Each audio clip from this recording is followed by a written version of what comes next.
This is Viviane with Food and Style. Welcome to my kitchen, and today I'm going to demonstrate one of my most favorite side vegetable recipes. It's sautéed haricots verts, which are little French string beans, with baby red potatoes and lemon zest. And this is a dish that goes with about everything. And I love to make it pretty much all year long, but in the summer particularly when the beans are so fresh they snap and the baby red potatoes have just been harvested. Now I chose baby red potatoes for this recipe because they're not as starchy as regular potatoes and they have a lovely waxy texture. Also their skin is very thin, so you don't have to peel them. So what we're going to do is place them in a pot with cold water. This is actually going to help the cooking of the potatoes so that they don't cook on the outside faster than on the inside.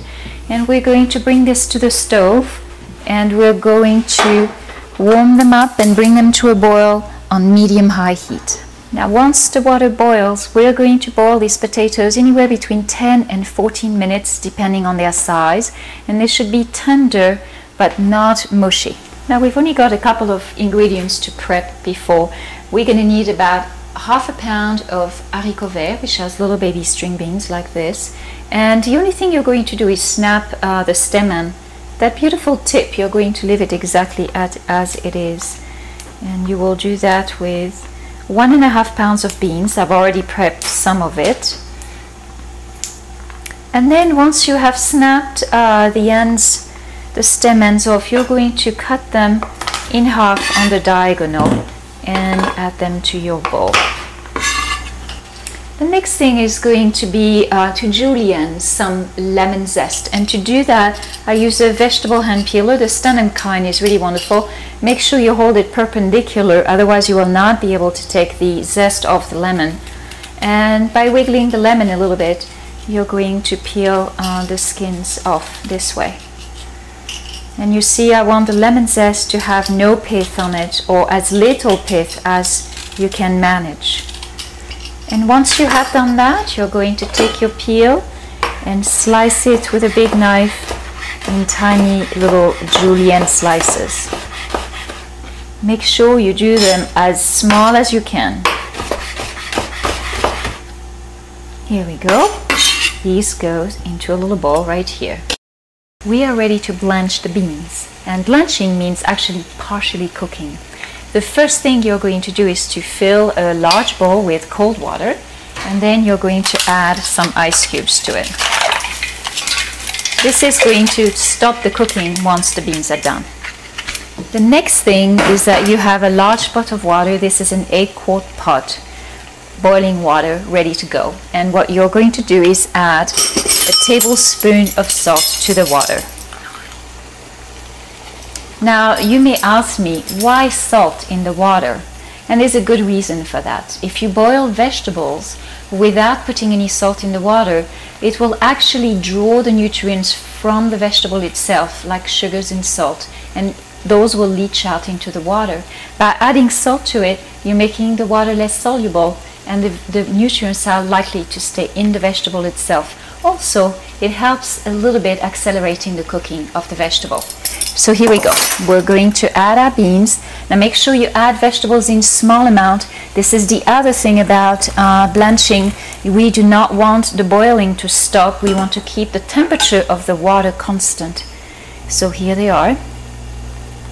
And we're going to blanch these about 3 minutes. If they were bigger, you could go up to 4 minutes. Remember, we want them to be still a little crunchy.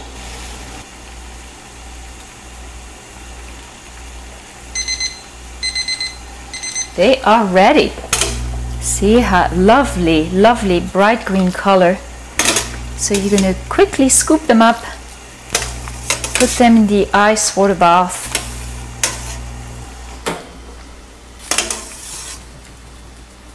Get the last little green bean here, and then with your hand you're going to just make sure they're cold. It happens instantly, really.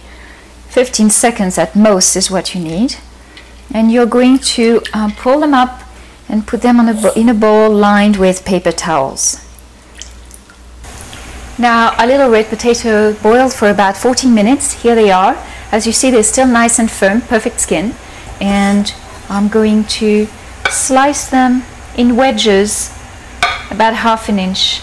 If they're any bigger than this, you want to cut them in quarters and then cut each quarter in half again.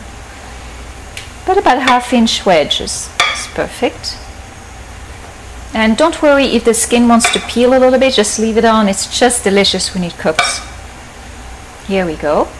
Now the next step is going to be to heat up a skillet. This one has been heating while I was slicing the potatoes. You're going to add 2 tablespoons of butter, unsalted butter. And then 3 tablespoons of olive oil.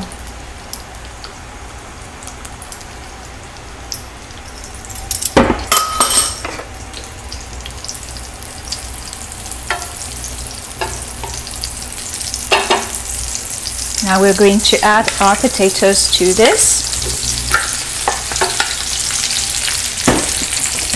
And with 2 spoons, you're going to toss them like a salad. So much easier to work this way. Now once they're well coated with the butter and oil, you can shake your pan and let them saute for about 2 to 3 minutes undisturbed until they get a nice little brown edge. It's been about 2 to 3 minutes. Let's check. Ah, beautiful golden color. So we're going to toss these well, put it back in a layer, and let's wait another minute or 2. We might need to do this a couple more times until the potatoes are beautifully roasted on each side. All right, give it another toss. Ooh, they're beautiful.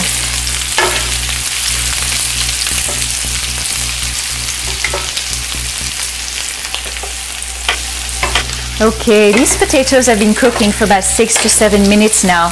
And by the way, I want to talk a little bit about why those 2 tablespoons of butter. It's just that it gives them the most crispy, wonderful texture. It's absolutely irresistible. So the next step is going to be to add the lemon zest. And you want to toss that well. And this time you're going to keep tossing. The lemon will cook quite quickly, and we want it to be a little golden brown before we add the rest of the ingredients.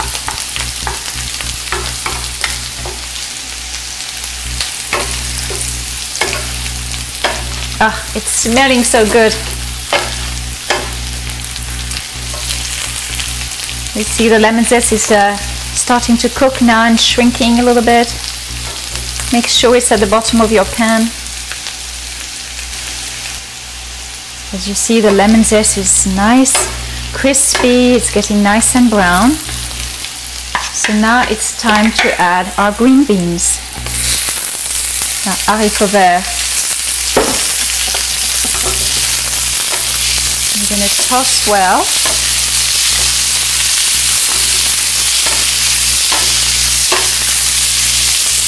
And we're going to continue sauteing for only 1 minute, just so that the beans are warmed through.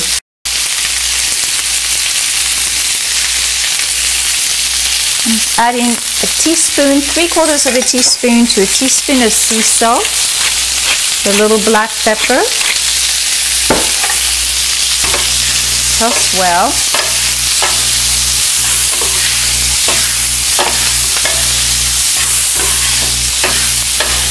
Voila, we are done. Wow, I adore this recipe. It just makes my mouth water. Anyway, for this recipe and other recipes, especially the tomato frittata is perfect match for this. You can go to my website, which is foodandstyle.com. Happy cooking and bon appétit!